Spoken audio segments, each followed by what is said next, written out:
bonjour à tous, bienvenue à cet épisode. Donc aujourd'hui c'est la révision générale de la Peugeot 206 i4 HDI. Donc je vais vous montrer tout ce qu'il faut faire pour tout changer les filtres, parce qu'elle en a besoin, de la Peugeot. Donc go, c'est parti. Donc pour remettre à zéro votre autonomie de vidange sur la Peugeot, donc c'est très simple. Alors, contact éteint, vous appuyez déjà sur le premier bouton qui est là et vous mettez le contact en même temps et le compte à rebours commence quoi. Et après votre révision est réinitialisée. Voilà, ça c'est fait. Vous lâchez. Vous remettez à zéro. Hop. Et 30 000. Et pour moi, c'est 30 000 la révision prochaine. Voilà, très très simple, les amis. Pour remettre à zéro votre autonomie de vidange. Donc, qu'est-ce que nous avons pour faire la révision générale de la Peugeot? Donc, vous avez besoin de... Voilà, balais avant. Hein. Moi, je vais changer les balais avant parce qu'ils sont morts. Après, vous avez donc le produit. J'ai acheté le produit. Donc, c'est nettoyant moteur avant vidange. Hein, bien sûr, il faut que ça soit bien chaude pour tout nettoyer les impuretés du moteur. Après, vous avez un filtre à huile. Hein. Voilà, un filtre à huile avec son petit joint de vidange. Après, vous avez besoin de l'huile. Moi, c'est 4 litres d'huile de 5,30 car c'est un FAP. Après, un filtre à air. Voilà, j'ai acheté un filtre à air. Hein. Et après, j'ai acheté le filtre à gazelle.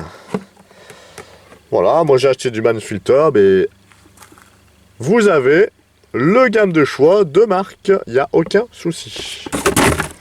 Donc voilà, pour la présentation du matériel de révision. Donc on va changer les balais d'essuie-glace à l'avant, hein, donc c'est très très simple. Voilà, c'est des connecteurs en U. Très très simple à enlever, donc je vais vous expliquer comment il faut faire pour les changer. Voilà, donc pour changer vos essuie-glaces, donc c'est très très simple. Donc il vous suffit de lever ça. Après, de soulever le U et après le coulisser en bas. Voilà. Et après, vous le changez. Après, vous mettez votre neuf comme ça et vous poussez vers le haut. Voilà.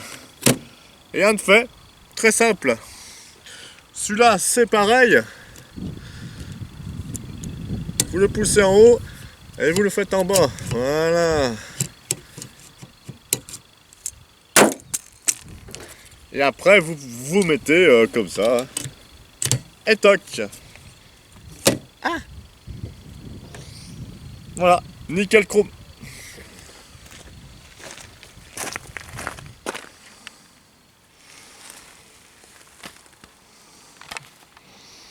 Donc voilà, le moteur i4 HDI 70 chevaux. Hein, donc révision générale de celui-là. Donc on va déjà remplacer donc le filtre à air qui se trouve sous cette boîte avec le filtre à gazole qui est là, le gros machin noir là qui est juste à côté de la batterie. Ça c'est le filtre à gazole. Après on va lui faire le filtre à huile qui se trouve juste là, voilà, juste là, hein, le filtre à huile sous la durée d'air. Après on va faire un remplacement du filtre d'habitacle qui est juste là. Voilà, là. Que j'ai oublié d'acheter, donc je vais l'acheter bientôt. Pour vous montrer. C'est pas parce qu'on n'a pas la clim qui marche qu'il ne faut pas le changer. Donc il faut à chaque fois le changer pour respirer de l'air sain, les amis. Très important, hein, pour vos poumons. Donc voilà, pour le moteur i4 HDI.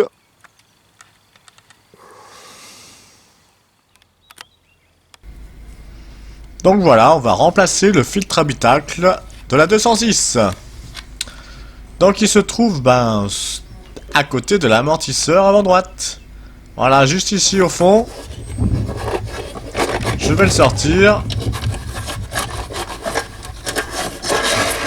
Schlac. Wow, il est bien noir.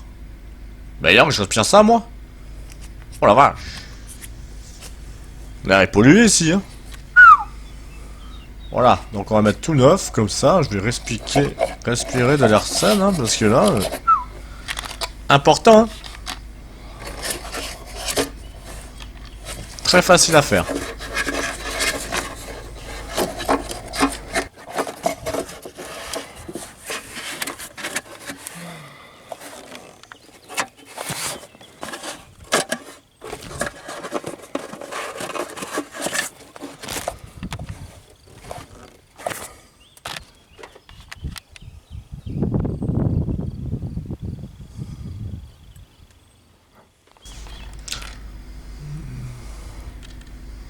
Donc voilà, le nettoyant moteur avant vidange. Donc je vais le mettre dans le moteur avant la vidange. Et faire tourner pendant 10 minutes le produit, hein, pas plus. Hein. Après ça va tout bouffer dedans, ça va pas être cool. Hein, pour le moteur. Bien lire la notice derrière le bidon.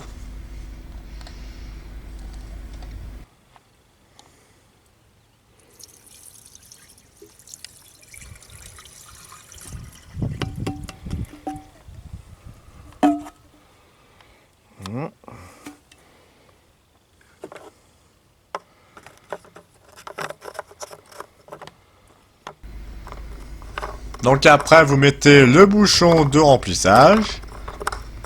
Bien vissé. Oh mais qu'est-ce que c'est Binks là? On peut pas même pas mettre ce bouchon de remplissage. Oh ouais, ça commence.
Donc, on va changer maintenant le filtre à air qui est là et le filtre à gasoil qui est là.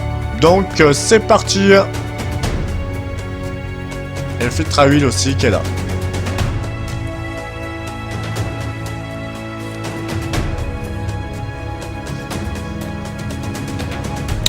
Donc, vous avez besoin d'un filtre à gasoil, d'un filtre à air tout neuf, la boîte à cliquet Powerfix,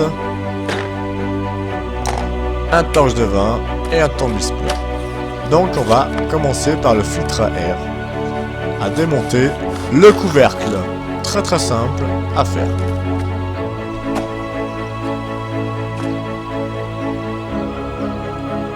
Donc 3 vis de torche de vanne à démonter. Avec un tournevis classique impeccable. Donc on dévisse le tout.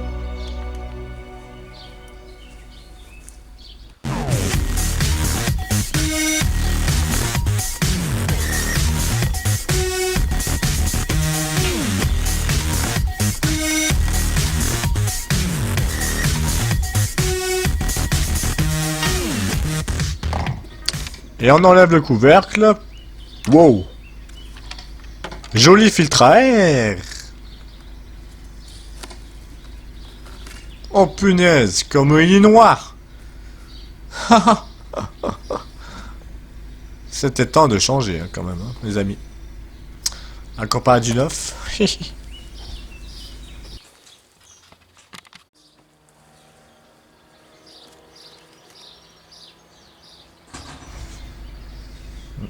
La différence, hein. On y voit bien. Bon allez, on va le remonter dans le même sens que vous l'avez déposé. Ça serait bien. Et mettez un coup de soufflette dans le boîtier filtre à air quand il y a beaucoup de feuilles, saleté, pour pas boucher l'entrée du filtre à air, du débitmètre, s'il y en a un, bien sûr. Impératif. Voilà, bien tapoter dessus pour qu'il soit bien aplati, pour que le couvercle soit nickel. Donc voilà, on va changer le filtre à gasoil sur le côté. Donc c'est un gros boîtier noir pour ce moteur là. Donc vous dévissez la torche de vin. Au-dessus, c'est la patte du dépression du master vac, hein, le tuyau d'air. Donc on l'écarte. Pour pas le casser, hein, bien sûr.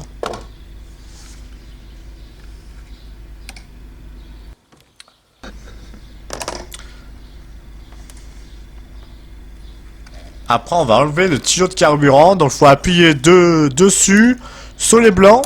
On appuie et on tire tout simplement. Des deux côtés. Voilà.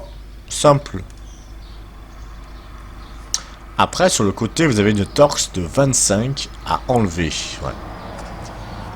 Du support.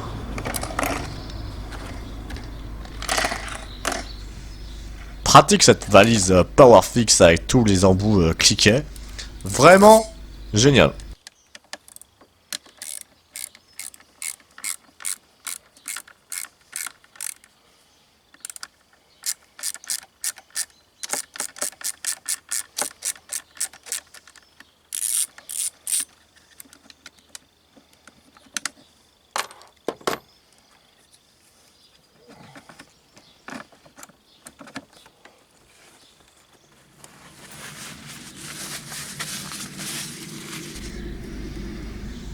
Donc et pour l'enlever, vous avez un ergot sur le support du moteur, donc il faut le tirer vers vous, voilà.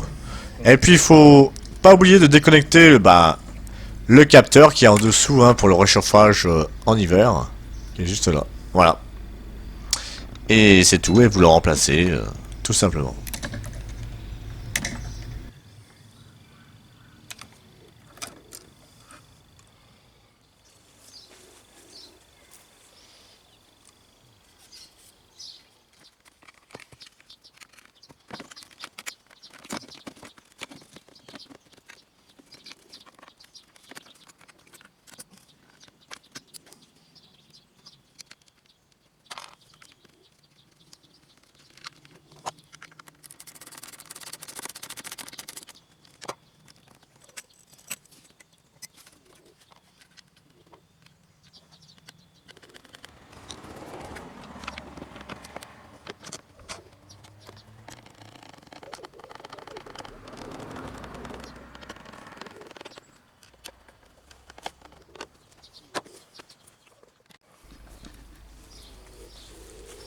Et maintenant, on va purger le filtre à gazole avec sa pompe d'amorçage qui est juste sur le côté, voilà. Et vous pompez jusqu'à ce que le gasoil arrive pour échapper les bulles d'air qu'il y a dans le circuit d'alimentation. Mais il n'y a pas de vis de purge, donc c'est interne. Et après, vous démarrez le moteur.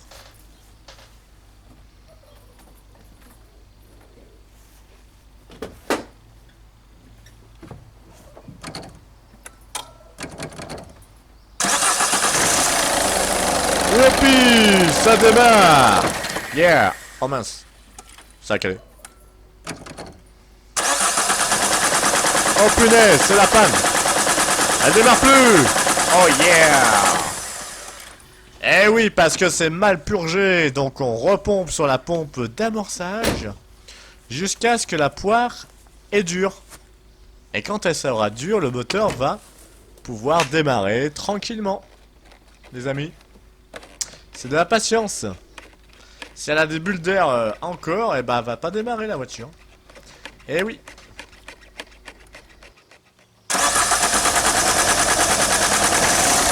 Oh yeah! Ça y est, ça démarre! Super! C'est parti! On va rouler un peu hein, quand même. Pour la vidange, go!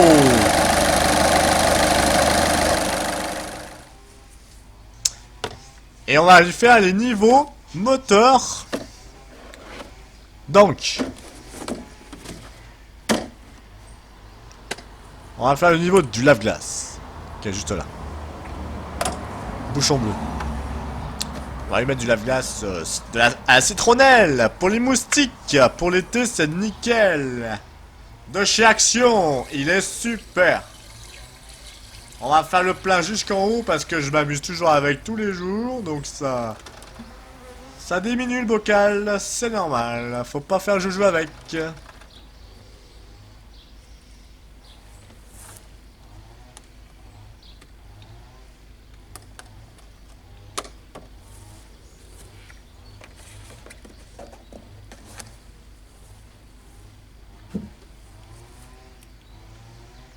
Et après, on va faire le niveau du liquide de refroidissement, qui est juste là. Mais lui, il n'a pas besoin parce qu'il est déjà plein, au niveau maximum.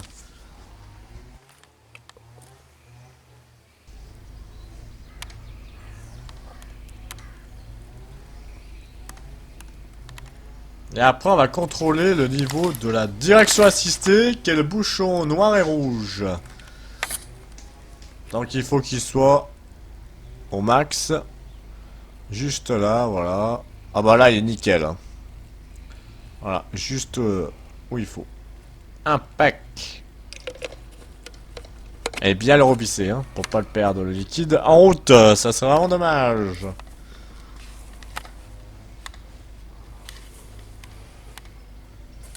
Et après, on contrôle le niveau de liquide de frein.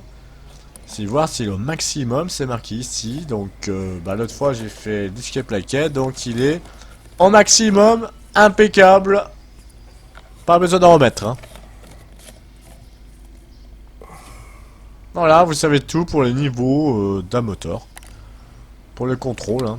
Bah, tous les mois, ça, c'est pas mal. Au moins, avec le niveau d'huile, hein, bien sûr. On verra après. Comme ça, vous êtes tranquille pour rouler.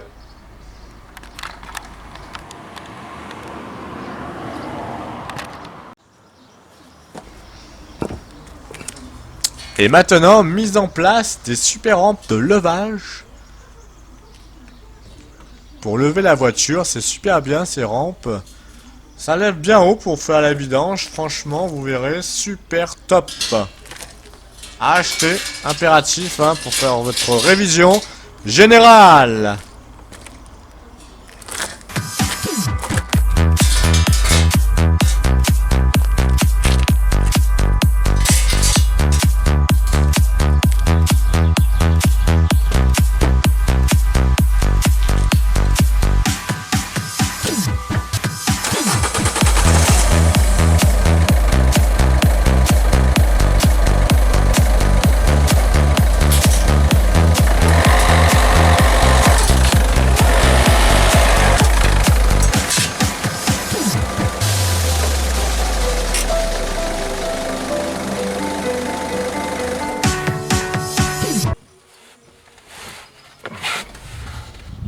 Voilà, on va desserrer le bouchon de vidange qui est juste en dessous avec une clé à pipe de 21 mm.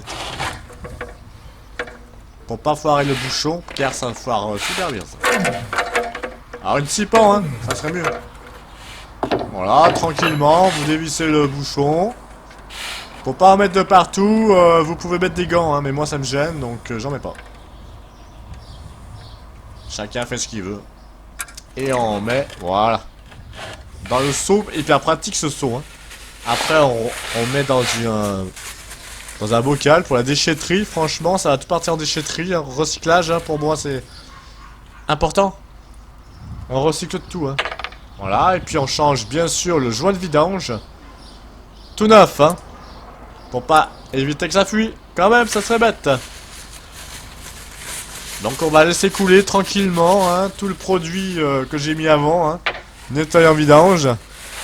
Et l'huile elle est très très chaude, bien fluide pour la vidange, hyper important. Pour tout enlever dans le carter d'huile.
Et maintenant on va remettre le joint de vidange. Bien le serrer. À fond quand même, hein, pour pas que ça fuit. Pas trop pour pas foirer le filetage quand même, hein. Délicat avec le bouchon de vidange. S'il vous plaît les amis.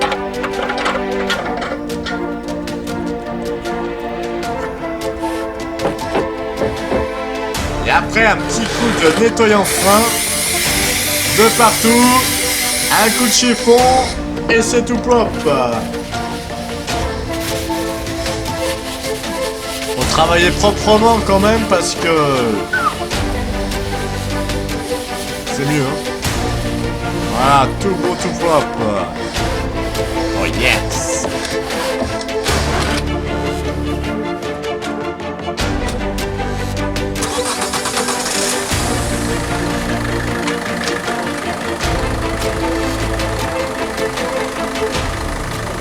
Et maintenant on va l'enlever des rampes pour pouvoir faire le niveau d'huile à plat.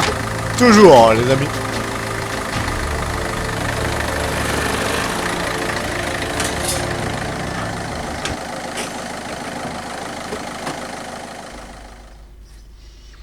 Alors on va contrôler le niveau d'huile du moteur. Et ben je vois qu'il est donc toujours essuyé avant, hein. Après on recontrôle. Et là c'est impeccable, 4 litres pile poil, nickel. Maintenant elle peut rouler tranquille à 206 jusqu'au contrôle technique. Oh yes. J'espère que cette vidéo vous aurait plu, hein. Donc je vous dis à bientôt pour un prochain épisode de Brico Ludo. Yeah! Prenez soin de vous!